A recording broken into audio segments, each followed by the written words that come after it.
দেখো সকালবেলা কি রান্না করছি। এখন বাজে 8:30। এটা আমাদের পুকুরের মাছ।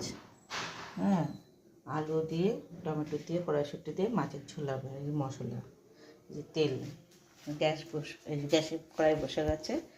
এবার তেলটা দিচ্ছি, দেখো হলুদ দিয়ে দিয়েছি, এবার নুন দিয়ে দিচ্ছি, একটু সামান্য আটা দেবো। সামান্য একটু আটা দিয়ে দিয়েছি, কেন বলো তো, এই জল থাকে না, ওটা কড়াইতে ফোটে। তেল গরম হয়ে গেছে, এবার একটা একটা করে মাছ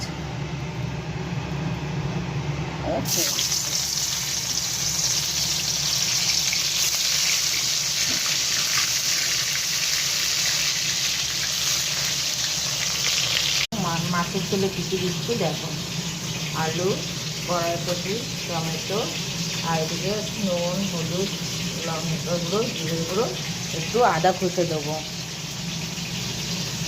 দেখো গোটা জিরে দেবো, গোটা জিরে ফোড়ন দেবো, আর আদা কুচে রেখেছি। মাছ ভাজা হয়ে গেছে।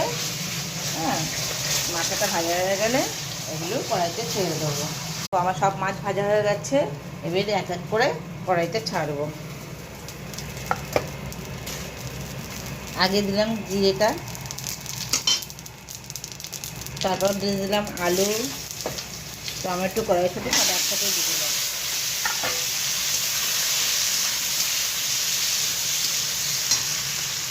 এবার দিয়ে দেবো হলুদটা, একটু দেবো হলুদ, নুন, তারপর হলুদ নুন দিয়েছি একটু, আর এটা রেখে দিয়েছি দেবো। ভাজা ভাজা হোক।